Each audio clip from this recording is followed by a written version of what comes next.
how do I run a laundromat? I don't actually know the answer to that.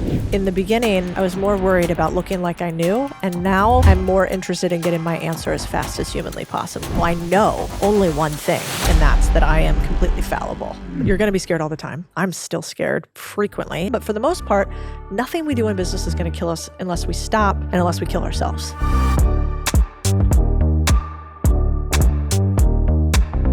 What do you think your superpower is? Because ideally, you're spending most of your time on that. Yeah, it's something I really obsess on all the time. I think most people, including me, you sacrifice what is important for what is urgent constantly, every single day. And urgency is so much louder than what is important. Importance quiet. It's persistent, but it's quiet.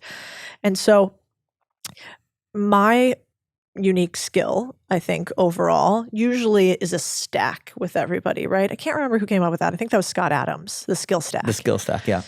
And so if I think about my unique skill stack, part of it is certainly that I've done acquisitions for a long time. Another part of it is media or content. Probably another part is selling people on a vision that I have so I can get other people to come along with me. Another part is probably simplifying things and getting to the core of an issue. Now, many things I'm bad at. So I'm definitely not the most quantitative mathematically. I'm not the best at like modeling and spreadsheets. I'm not the most focused. I can be very highly distracted. I don't have a good memory, so I forget stuff a lot. And so I try to spend more time on the first and outsource a lot of the second, which I know you do the same thing. So my day often, I something I stole from Jay Papasan, which is the one thing. So basically I write down what's my one thing every single day that if I did this, 80% of what I need happens, and I get it from 20% of the action. So if I did this one thing, how could I make everything else irrelevant?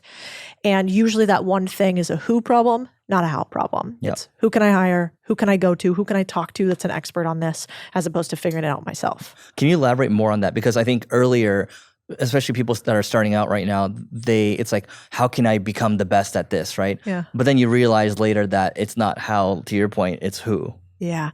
Well, you are going to realize when you're trying to make real change in your life that in the beginning, you want to look like you know what you're talking about. And then you want other people to think you know what you're talking about. And then eventually you don't really fucking care and you just want the answer. And so in the beginning, I was more worried about looking like I knew, and now I'm more interested in getting my answer as fast as humanly possible. And I don't so much care if somebody thinks that I'm wrong or off subject or don't know what I'm talking about. And because of that, I can find a lot of great who's, because typically if we weren't having a podcast, I'd be trying to ask you way more questions than you got to ask me. That's the beautiful part about podcasts, right? You're like, I don't want to tell you answers. You give me answers, and you get to ask people questions. And so the who this is something that nobody's going to care about if they've never managed people, never led a company. Like, I didn't care about this until 20 years too late. Like, I should have cared about this 20 years ago. But once I realized it after reading that book, Who Not How, everything I did got easier, because when I wanted to start a new company, I would think, one, I don't want to start it. I want to buy it because I want profits from day one. Two, who could I go to that's an industry expert in that industry that could help me do the acquisition faster? Three, who could operate that company so that I don't actually have to do it day to day? And then four, another who could oversee them plus all the execution of the varying companies that I have so that I don't have to be inside of each individual one. All of those, you don't hear me for once say, how do I do X? How do I run a laundromat? I don't actually know the answer to that. But what I do know is the multiple guys that I have that run them for me. And it's a win for them because they make a bunch of money too. One of the quotes I think you had, I was listening to a podcast you were on, and you talked about how you were a scaredy cat before, right? And I think anybody that's starting out, it's like that is the default feeling. So can you elaborate on that? Yeah. First of all, you're going to be scared all the time. I'm still scared frequently. I'm a worrier.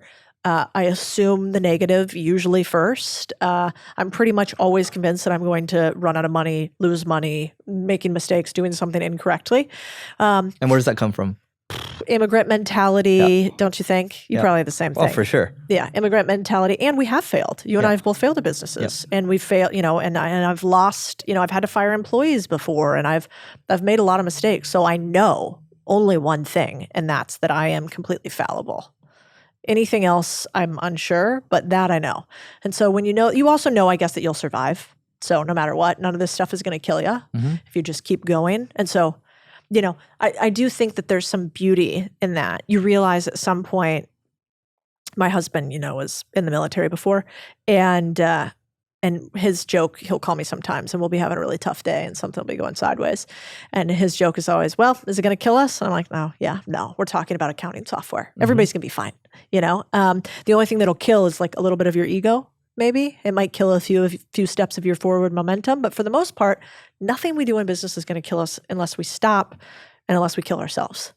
And so once you realize that, you're like, the ability to persist, I'm actually pretty good at that because I've done it for 37-ish years thus far. Why not continue? But the scaredy cat, I think, is what keeps most of us in corporate jobs for longer than we want, or in a job we don't like for longer than we want, or as a startup or founder for longer than we want, when we realize, I just thought that I should be this because everybody said I should, but I'm actually a happier number 2. I'm a happier employee for somebody else that's awesome.